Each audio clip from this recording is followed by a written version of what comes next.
My name is Daniel Mercer. For 15 years, I built what I thought was an unshakable life in Portland, Oregon with my wife, Rebecca. We lived in a beautiful colonial-style house in the Forest Heights neighborhood, a three-story home with a view of the mountains that I'd spent 3 years renovating myself, installing custom cabinetry, hardwood floors, and a chef's kitchen that Rebecca had always dreamed about. The neighbors used to joke that they could set their watches by my Saturday morning lawn care routine. That's the kind of man I was: dependable, methodical, a planner. That I worked as a senior software architect at Horizon Technologies downtown, a job that demanded long hours but rewarded me with a comfortable six-figure salary and stock options that had grown substantially over the years. My team respected me. My boss had hinted at a director position opening up. I'd built a reputation as the problem solver, the guy who could rescue failing projects and turn them around. Rebecca ran Wildflower Boutique, a high-end clothing store in the Pearl District that had become a favorite among Portland's fashion-conscious elite. What started as a small shop had expanded to a two-story space with a private showroom for her wealthier clients. She'd been featured in Portland Monthly as one of the city's up-and-coming entrepreneurs. Her Instagram account had over 50,000 followers, people who admired her impeccable taste and seemingly perfect life. We met during our junior year at the University of Washington. She was studying fashion design with dreams of launching her own label someday. I was grinding through computer science classes and interning at tech startups. Our first encounter happened at a coffee shop near campus where I'd accidentally taken her table while she was in the restroom. Instead of finding another seat, she pulled up a chair across from me, introduced herself with a confidence I immediately admired, and somehow turned my awkward apology into a 3-hour conversation. After graduation, we moved to Portland to start our careers. Rebecca had an opportunity to work at a boutique there, and I'd landed an entry-level developer position. We rented a tiny apartment in Southeast Portland, saved aggressively, and spent weekends exploring our new city. 5 years later, we bought our first house, and 2 years after that, Rebecca opened Wildflower with my financial backing and unwavering support. Everyone in our social circle thought we were the perfect couple, the technical genius and the creative spirit complementing each other perfectly. I believed it too. We chose not to have children, a decision we revisited occasionally but always landed in the same place. We were focused on building our careers and enjoying life together, traveling to Europe every summer and taking weekend trips to the Oregon coast. At least that's what I thought our life was about. Rebecca was naturally outgoing and vivacious. She could walk into a room full of strangers and leave with a dozen new friends. Her laugh was infectious. Her ability to remember personal details about people made everyone feel special in her presence. She had a gift for connecting people, introducing friends who would go on to start businesses together or even get married. At social gatherings, she was always the center of attention, telling animated stories while I watched with admiration from the periphery. But I was more reserved, finding energy in quieter pursuits, reading historical biographies, perfecting my sourdough bread recipe, and hiking the trails of Forest Park with our golden retriever, Max. Rebecca would tease me about being an intellectual hermit, but she seemed to appreciate the balance we brought to each other's lives. She pulled me into social situations I might have avoided. I provided the stable foundation that allowed her creativity to flourish. We'd built substantial savings, nearly 7 figures in investment accounts, plus my company stock options. Our home was worth almost $1.2 million and fully paid off after I received a significant bonus 3 years ago. We were considering purchasing a vacation property in Cannon Beach, a place we'd both fallen in love with during our weekend getaways. Rebecca had even started following local real estate listings, sending me links to ocean view cottages with excited messages about our next chapter. Life seemed perfect. I had absolutely no idea what was coming. The first sign that something was wrong came about 8 months ago, though in retrospect, the subtle changes had probably started much earlier. Rebecca began working late more frequently at the boutique, often not coming home until after 9 or 10 at night. She explained that she was preparing for a major seasonal inventory transition and mentoring her new assistant manager, Emily. Nothing suspicious about that. Her business was growing rapidly, and I knew how hands-on she was with every aspect of it. But then small inconsistencies appeared. One evening, I stopped by the boutique at 8:30 p.m. to surprise her with dinner from her favorite Thai restaurant. The lights were off, the shop was closed, and Emily informed me that Rebecca had left around 6, mentioning something about meeting a supplier for drinks. When I called her, she answered with unusual delay, background noise suggesting she was indeed at a bar. She arrived home after 11, smelling of unfamiliar cologne, claiming the supplier meeting had run long because they were negotiating an exclusive deal for the boutique. That I noticed she had changed all her passwords on her devices. For years, we had an open phone policy, not because we snooped on each other, but because we simply had nothing to hide. One day, I needed to check an email we'd received about our upcoming anniversary trip to Napa, but found her phone now required a fingerprint. When I asked about it, she claimed it was a new security policy for business owners who processed customer payment information. It sounded plausible, but something in her too-quick explanation felt rehearsed. The changes continued. Hushed phone conversations that abruptly ended when I entered a room. Text messages that made her smile secretively at her phone. She began taking her laptop into the bathroom during her evening baths, something she'd never done before, claiming she was just catching up on work. Our shared calendar, once meticulously maintained with both our schedules, became vague on her end with blocks simply labeled meeting or client appointment, with no specific details that I noticed financial irregularities. 2. Small at first, a few $100s withdrawn from our joint account without the usual text message letting me know. When I mentioned it casually, she said it was for a surprise she was planning for me. Then larger withdrawals appeared, $3,000.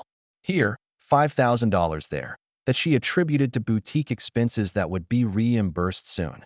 I began checking our credit card statements more carefully and found charges at restaurants in parts of Portland we rarely visited. At times when Rebecca claimed to be working late, weekend business trips to Seattle and San Francisco became more frequent. Previously, such trips were rare events that she would plan weeks in advance, excitedly sharing details about the designers she would meet or the fashion shows she would attend. Now they happened with little notice, and her social media posts from these trips were sparse, unusual for someone who typically documented her business travels extensively. Then came the changes in our relationship. Physical intimacy, once a vibrant part of our marriage, became increasingly rare. When I initiated, she would claim exhaustion from work or develop sudden headaches. When we did spend time together, she seemed distracted, her mind elsewhere, frequently checking her phone and smiling at messages from Emily about boutique emergencies. The emotional distance grew as well. Our traditional Sunday morning coffee ritual on the back deck, a sacred time when we would discuss our week and make plans, became shorter and less meaningful. Rebecca would rush through these conversations, suddenly remembering urgent tasks that needed her attention at the boutique. Even though it was closed on Sundays, she began criticizing me more frequently, subtle jabs about my receding hairline, comments about how predictable I'd become, sighs when I talked about work projects that once interested her.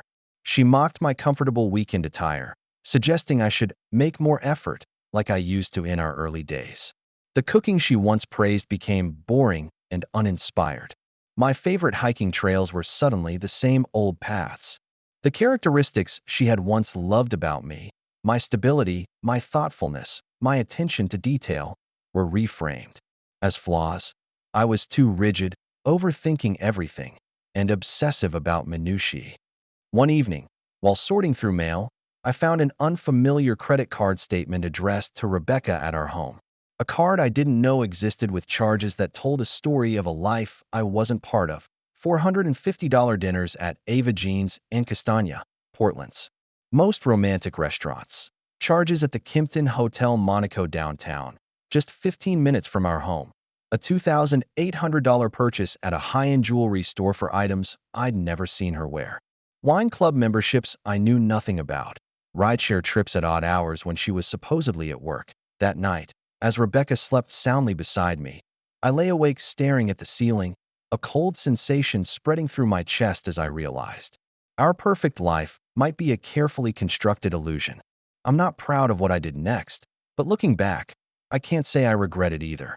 After 3 sleepless nights wrestling with suspicions and desperately seeking innocent explanations for all the inconsistencies, I made a decision. One Tuesday, Morning, after Rebecca left for the boutique, I installed monitoring software on our shared laptop, the one she often used for personal emails and social media, while her work laptop traveled with her everywhere. The software was comprehensive, capturing keystrokes, email contents, social media messages, and browser history. I told myself I would check it once, and if nothing was found, I would delete it immediately and seek marriage counseling for my trust issues. The rational part of me still hoped for an innocent explanation. Perhaps she was planning a surprise, anniversary celebration, or working on a secret business expansion she wasn't ready to share. 2 weeks later, on a day when Rebecca was in Seattle for a supposed trunk show, I sat in my home office and reviewed what the software had captured. What I found shattered the foundation of everything I believed about our marriage. Rebecca was having an affair with Jason Bennett, a wealthy real estate developer in his early 40s who had become a regular customer at her boutique over the past year. He was known in Portland for developing luxury condominiums and had been featured in the same issue of Portland Monthly that had profiled Rebecca. The affair had been going on for nearly 11 months, almost a year of lies, deception, and elaborate cover stories. The evidence was overwhelming and excruciating in its detail. Hundreds of text messages exchanged daily, filled with declarations of love, explicit content, and inside jokes about their secret life together. Photos they'd sent each other that seared themselves into my memory. Detailed accounts of their encounters, not just in Portland, but during those business trips that had become so frequent. Times when she had claimed to be working late, but was actually at his downtown penthouse. Weekends when I thought she was at fashion shows in Seattle, but was actually with him at exclusive resorts on the Washington coast. What hurt even more than the physical betrayal was discovering their calculated plan for the future.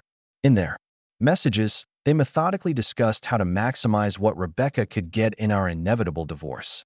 Over several months, they had developed a comprehensive strategy to portray me as emotionally abusive and financially controlling. Rebecca had created a document where she was documenting fabricated incidents, arguments that never happened, controlling behaviors I never exhibited, emotional abuse that existed only in her imagination. She was slowly moving money from our joint accounts into her private account, not large enough amounts to alarm me, but consistent transfers that had accumulated to over $80,000. She had convinced several of her friends to act as witnesses to her false narrative, coaching them on specific incidents they could claim to have observed or heard about. Most chilling was their discussion about provoking me into losing my temper to get evidence of abuse. Rebecca had tried several times to bait me into arguments, recording our conversations without my knowledge, disappointed when I remained calm or walked away from conflict. "I'll try again this weekend," she wrote to Jason. "I know exactly which buttons to push." Jason was married, too, to Catherine Bennett, the daughter of Harold Simmons, a prominent federal judge in the Portland circuit. They had 2 young children, and he had even more to lose than Rebecca did if their affair became public. Their messages revealed they planned to wait until both divorces were finalized before going public with their relationship. "Just a few more months of careful planning," he wrote to her, "and we'll have everything we want." I discovered they had already consulted with divorce attorneys. Rebecca had met 3 times with Martin Green, known as one of the most aggressive divorce lawyers in Portland. They had worked out a timeline. She would file for divorce in approximately 2 months after building enough evidence against me. Their plan included requesting an emergency restraining order based on fabricated abuse claims, which would force me out of our home and give her control of our assets during proceedings. As I sat in my home office that night, scrolling through hundreds of messages exchanged between my wife and her lover, I felt my entire life crumbling around me. 15 years of what I thought was a loving partnership revealed as a foundation built on sand. The woman sleeping in our bed wasn't just betraying me. She was systematically planning to destroy me. That I experienced every emotion imaginable in those dark hours. Devastating heartbreak that left me physically ill, white-hot anger that made my hands shake, profound humiliation at being so thoroughly deceived, paralyzing fear about my financial and emotional future. But as the shock began to wear off and dawn broke outside my window, something else took its place. Cold, clear determination. If Rebecca and Jason wanted to play this game, I would make sure they understood what it meant to face an opponent who knew all their moves in advance. They had severely underestimated me. They thought I was predictable, passive Daniel who would be blindsided and collapse when their plans sprang into action. They had no idea what I was capable of when everything I valued was threatened. That I took a shower, dressed carefully for work, and kissed Rebecca goodbye as she woke up, as if it were any normal day, as if my world hadn't just imploded. I drove to work on autopilot, my mind already formulating a counter-strategy. By lunchtime, I had made my first call to a divorce attorney in Vancouver, Washington, far enough from Portland that word wouldn't get back to Rebecca's social circle. The game had changed, and I intended to win. I consulted with 3 divorce attorneys before selecting Patricia Harrington, a former prosecutor turned family law specialist practicing in Clark County, Washington. I chose her specifically because she had no connections to Portland's legal community and had a reputation for methodical case building against dishonest spouses. During our first meeting, I laid out everything I had discovered and asked a crucial question: what's the best way to protect myself while gathering more evidence legally? Patricia's advice was unambiguous: maintain absolute normalcy while documenting everything. The moment she suspects you know, their timeline will accelerate, she warned. Right now, your greatest advantage is that they think you're in the dark. For the next 3 months, I lived a double life that required every ounce of self-control I possessed. I maintained a perfect facade around Rebecca, continuing our routines, engaging in pleasant conversations about her day, even planning our anniversary trip to Napa that we both knew would never happen. I laughed at her jokes, complimented her outfits, and pretended not to notice when she left for girls' night that I knew was actually a rendezvous with Jason. Behind this careful mask, I was meticulously building my case. I set up a secure cloud storage account under an email address Rebecca knew nothing about, where I cataloged and timestamped every piece of evidence.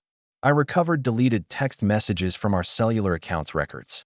I installed a separate router in our home office that recorded all network traffic, documenting when and how often Rebecca contacted Jason from our home. That I placed voice-activated recorders in my car before lending it to Rebecca when her vehicle was in the shop, capturing conversations where she and Jason openly discussed their plans while driving.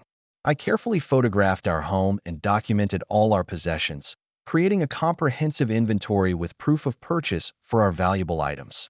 Most importantly, I transferred half the money from our joint accounts into a new individual account, an amount I was legally entitled to as marital property.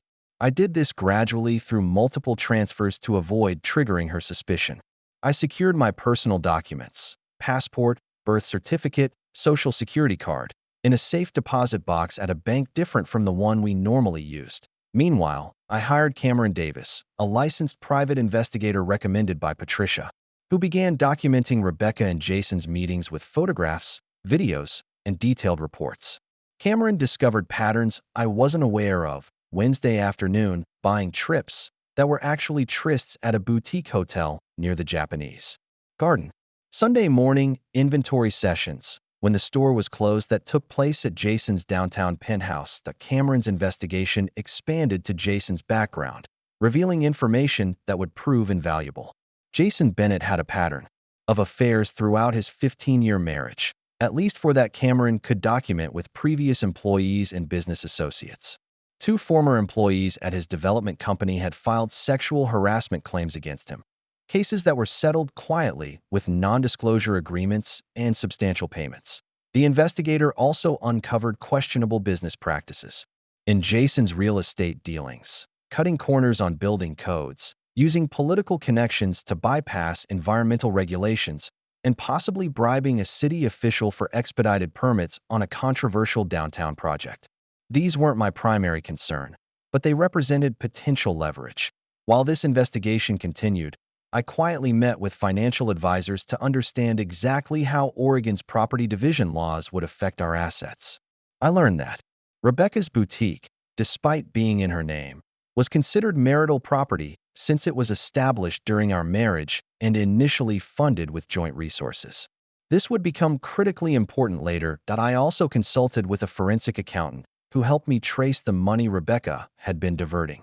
We discovered that beyond the transfers from our joint account, she had been funneling boutique profits into her private account, effectively stealing from our community property. The accountant estimated nearly $175,000 had been diverted over the past year. More damaging still was his discovery that the boutique's acclaimed original designs weren't entirely original. Through financial records and email correspondence recovered from our shared computer, we found evidence that Rebecca had essentially stolen concepts from a former employee named Sophia Chun, a talented designer who had worked briefly at Wildflower before leaving abruptly 2 years earlier. Sophia had created numerous designs that later appeared in Rebecca's original collection without credit or compensation. Sophia had apparently threatened legal action but never followed through, possibly intimidated by the prospect of fighting a well-connected business owner. The most crucial preparation, however, involved protecting myself against the false abuse allegations that formed the cornerstone of Rebecca's strategy. With my attorney's guidance, I installed home security cameras in our common areas, with proper legal notification in our home files that Rebecca never bothered to read. These cameras provided continuous recording that proved no incidents occurred. On dates when Rebecca claimed in her secret documentation that I had been emotionally or verbally abusive, that I began keeping a daily journal documenting all our interactions, noting witnesses to our public appearances, and recording how Rebecca's behavior contradicted her planned narrative. I made appointments with my primary physician for regular checkups, establishing medical records that showed no signs of the stress and anxiety from emotional abuse that Rebecca planned to claim in court. Throughout this period, I maintained close relationships with friends and family, ensuring they saw us together regularly and could testify to my consistent behavior and temperament. I volunteered at community events, strengthened professional relationships, and essentially fortified my reputation against the character assassination Rebecca and Jason were planning. By the end of these 3 months, I had accumulated a mountain of evidence. Hundreds of text messages and emails between Rebecca and Jason, financial records showing her diversions of funds, documented timeline of their affair, including photographs and video evidence. Witness statements from hotel staff and restaurant employees who had seen them together, proof of Rebecca's design theft, and ironclad documentation that her abuse claims were fabricated. Most people preparing for divorce focus solely on the legal battle. I understood something deeper. Divorce happens in multiple arenas simultaneously: legal, financial, social, and psychological.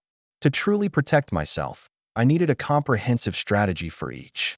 And as the evidence of their betrayal and calculated cruelty mounted day after day, my approach evolved from self-protection to something else entirely. Rebecca and Jason hadn't just planned to divorce me.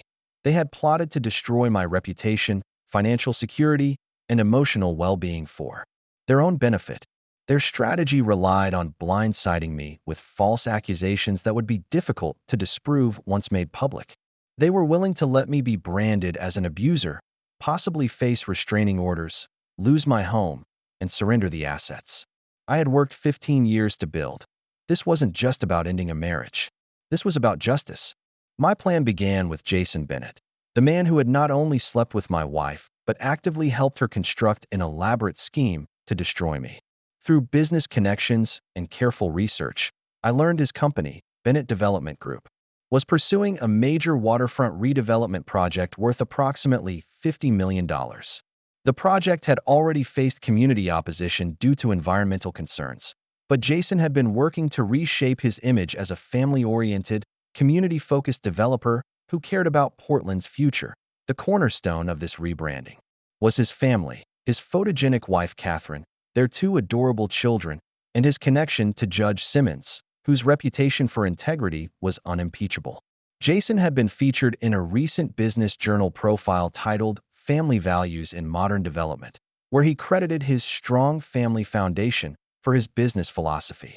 His company website prominently displayed photos of charity events where the Bennett family supported children's causes and environmental initiatives. Using an anonymous email account created through a secure VPN, I sent carefully selected evidence of the affair to Catherine Bennett. The package wasn't vindictive or emotional. It contained factual information with dates, times, and photographs that couldn't be denied, along with a respectful note explaining that she deserved to know the truth. I included only evidence involving Jason, Nothing about Rebecca's broader deception toward me, making it appear the information came from someone concerned specifically about Catherine that I sent similar packages to 3 members of Jason's company board of directors, focusing on how his affair might impact the company's reputation and the pending waterfront project. Again, the communication was professional and fact-based, expressing concern about potential public relations damage if the affair became public knowledge, given Jason's recent emphasis on family values in company marketing. The most strategic delivery went to Judge Simmons' wife, Eleanor, a formidable woman known for her zero-tolerance policy regarding impropriety. The package included evidence of how Jason and Rebecca had discussed using the judge's reputation as protection, with Jason writing, "Harold would never let a scandal touch his daughter.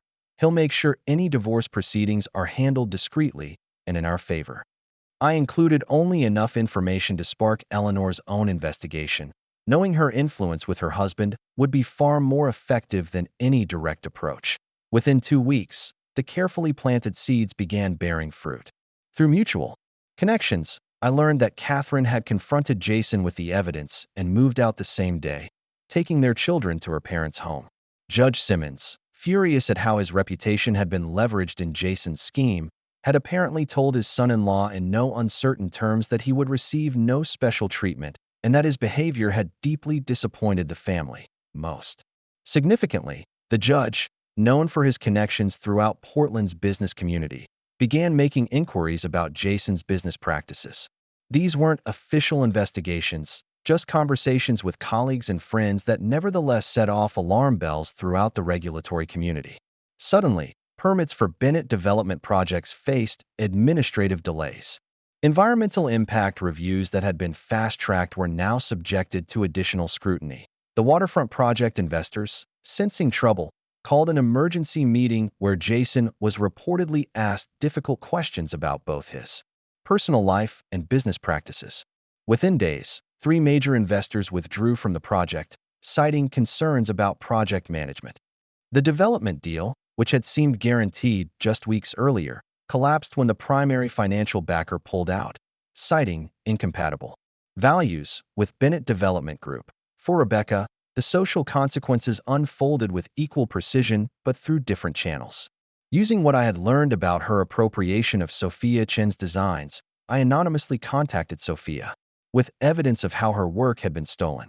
I provided copies of the original sketches from Rebecca's computer alongside photographs of the finished products Rebecca had claimed as her own creations that I connected Sophia with an intellectual property attorney who agreed to take her case on contingency, seeing the clear-cut nature of the evidence.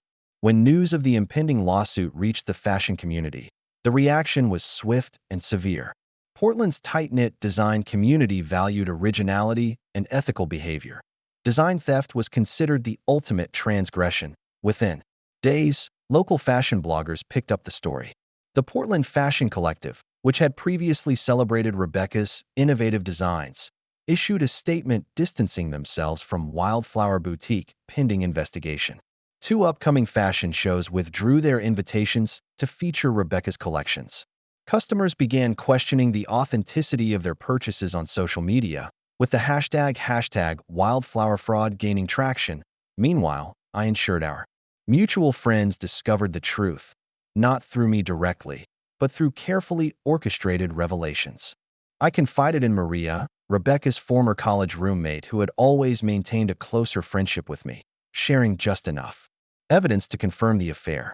Maria, whose husband had once been cheated on, was appropriately outraged and felt compelled to inform other close friends in what she believed was showing loyalty to me that I arranged to run into Thomas, our neighbor and local real estate agent, at our regular coffee shop, appearing distracted and upset. When he expressed concern, I reluctantly shared that Rebecca and I were having serious problems related to betrayal of trust. Thomas, who had sold properties to Jason Bennett, made the connection immediately and shared his suspicions with his wife Amanda, who sat on the neighborhood association board with several of Rebecca's friends. Most devastatingly, I anonymously informed the 3 friends Rebecca had enlisted to support her false abuse narrative. I sent each of them identical messages with evidence showing Rebecca had manipulated them, including screenshots of messages where she and Jason discussed coaching. These friends on what to say? All three women, horrified at being used to perpetuate false accusations, immediately withdrew their support and distanced themselves from Rebecca. Within a month, Rebecca and Jason found themselves social pariahs in the community they had once charmed. Rebecca's boutique, once a destination for Portland's fashion elite, sat nearly empty most days as customers took their business elsewhere.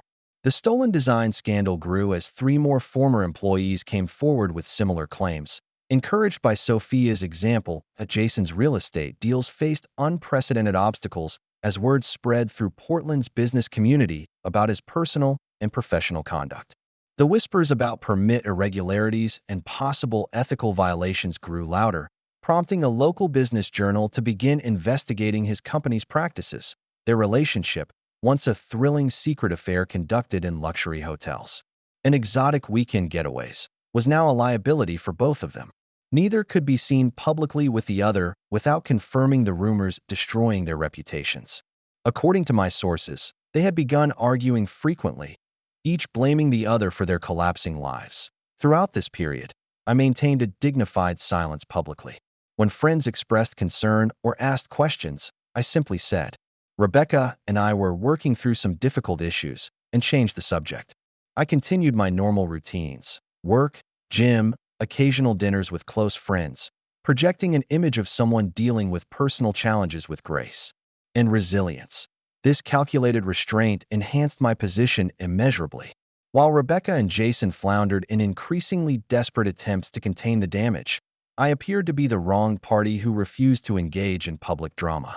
The contrast was striking and shaped the community narrative decisively in my favor. By the time the social fallout had fully manifested, Rebecca and Jason had lost what they valued most: their carefully cultivated public images.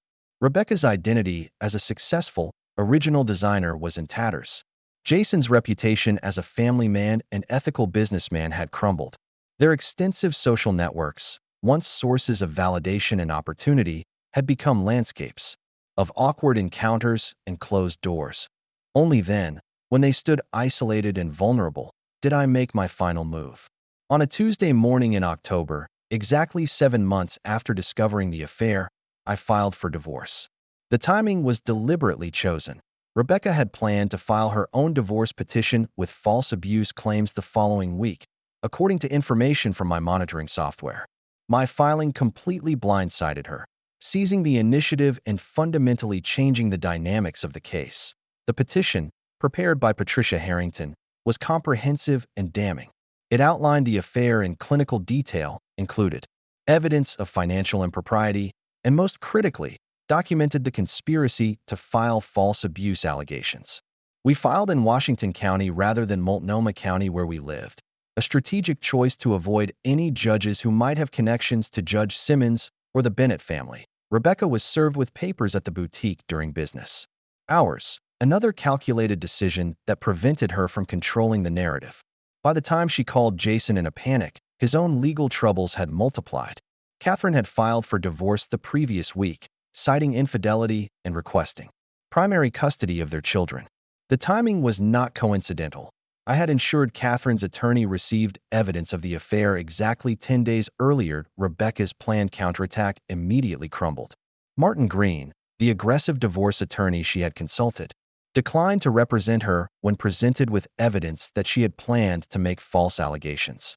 No reputable attorney would risk their professional standing by proceeding with a case built on demonstrable lies.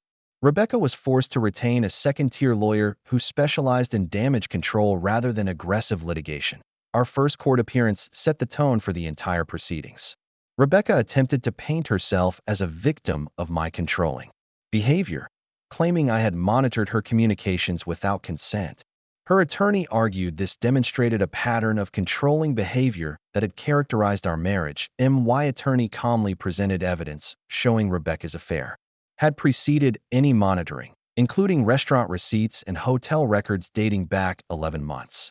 She then introduced the documented conspiracy between Rebecca and Jason to fabricate abuse claims, including Rebecca's own written plans and recorded conversations where they discussed how to manipulate the legal system. The judge was particularly disturbed by the evidence showing Rebecca had planned to make false abuse allegations, a serious matter that undermined the credibility of genuine victims.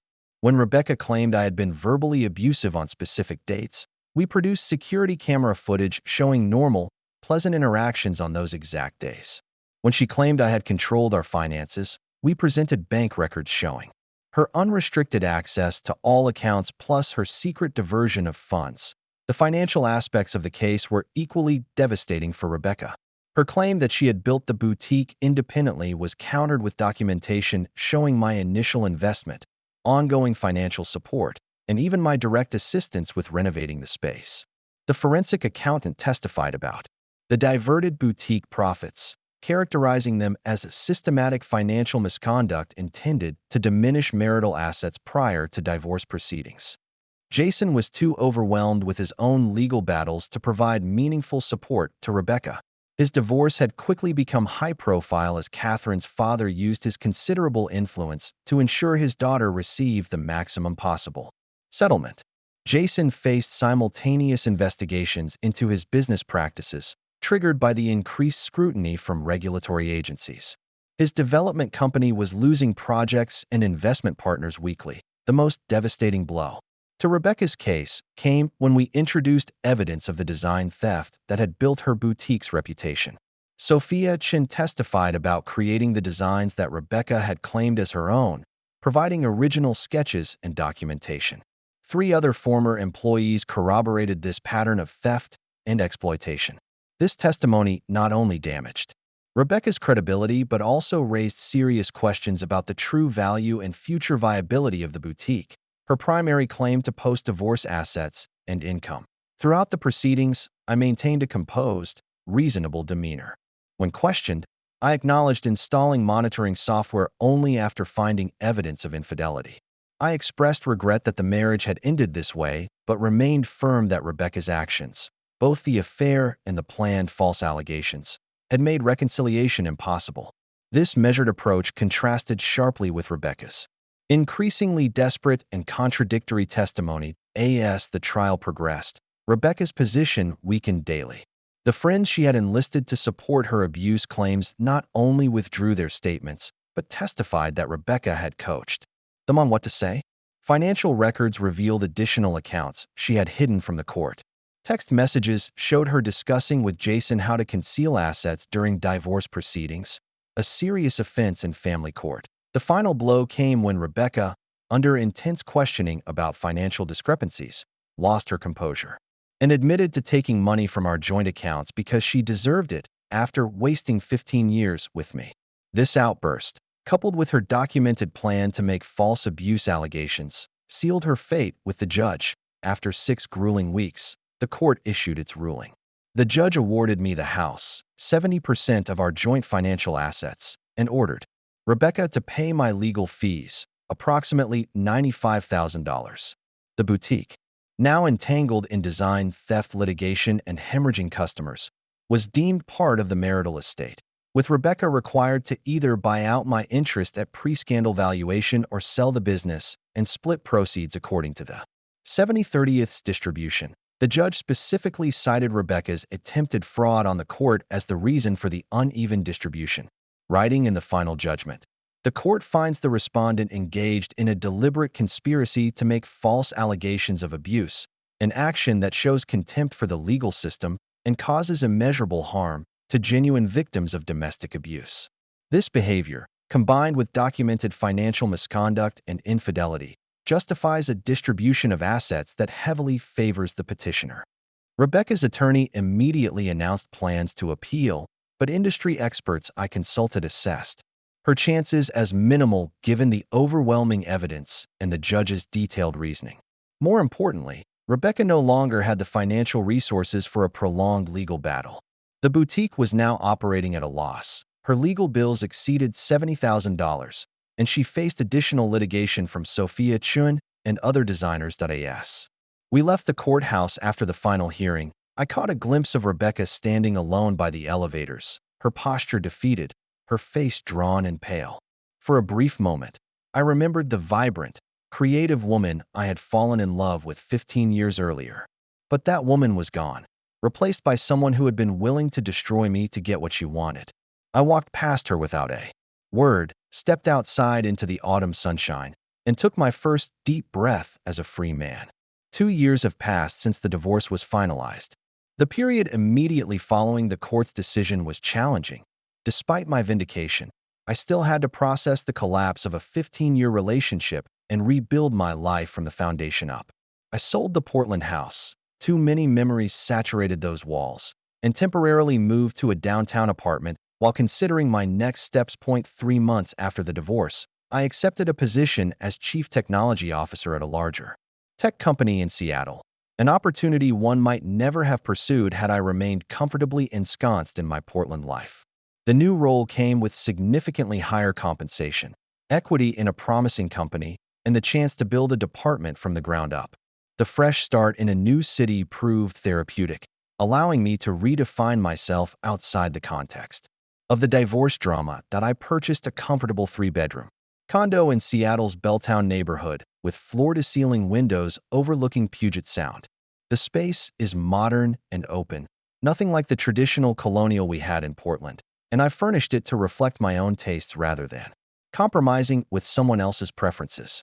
My mornings now start with coffee on a balcony watching ferry boats cross Elliott Bay, a ritual that has helped me rediscover a sense of peace I hadn't realized was missing from my life for years. The financial settlement from the divorce provided substantial resources to rebuild my life.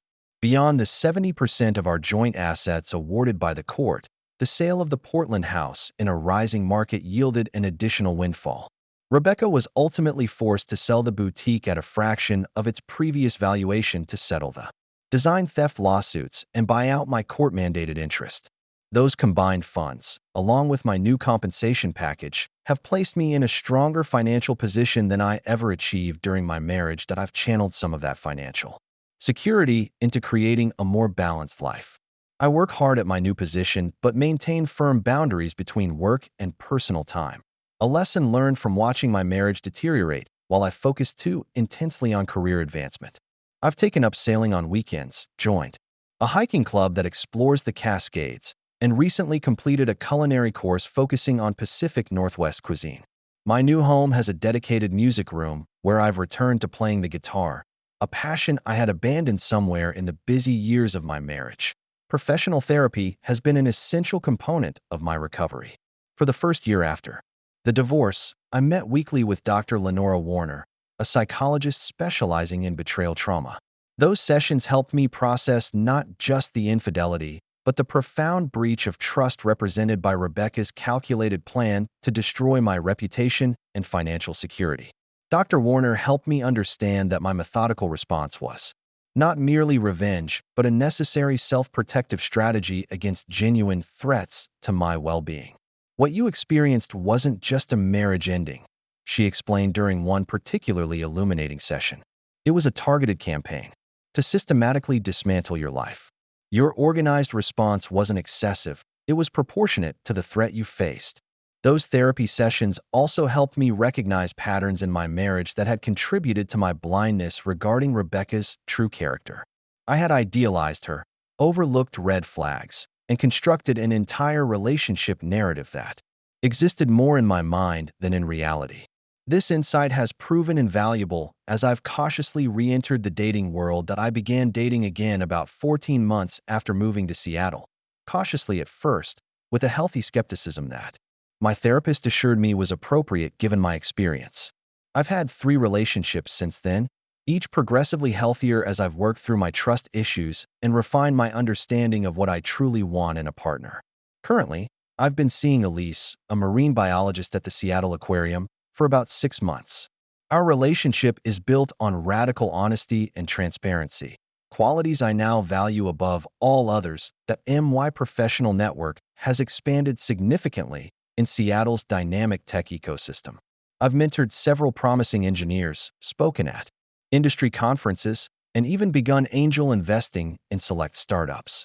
The reputation I've built here is entirely my own, untainted by the drama that clouded my final years in Portland. Colleagues know me as decisive, innovative, and surprisingly balanced for someone in a high-pressure tech leadership role.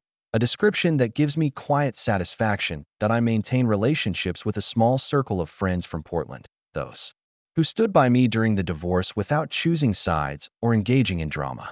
Maria visits Seattle every few months, and Thomas and I still meet up whenever I return to Portland for business. These friendships have deepened through adversity, evolving into connections based on genuine understanding rather than social convenience. As for Rebecca, her life took a dramatically different trajectory. The boutique eventually closed after the design theft lawsuits consumed its remaining resources and reputation. The legal settlements required her to publicly acknowledge her appropriation of other designers' work, effectively blacklisting her from Portland's fashion community. According to Maria, Rebecca worked briefly as a sales associate at Nordstrom before leaving Portland altogether. She reportedly moved to Phoenix, Arizona about a year ago, where she works as a visual merchandiser for a mid-range department store chain, a significant step down from owning her celebrated boutique. Recent social media posts show her living in a modest apartment, a stark contrast to the luxury lifestyle she had envisioned with Jason. The carefully curated image she had maintained for years has been replaced by sporadic posts that hint at ongoing financial struggles and social isolation. Sophia Chun, the designer whose work Rebecca had stolen, has launched her own successful line that has gained recognition beyond Portland.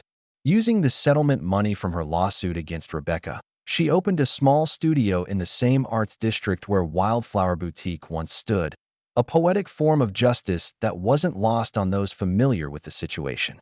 I sent her a congratulatory note when her first collection received glowing reviews, and we occasionally exchange friendly messages, connected by our unusual shared history.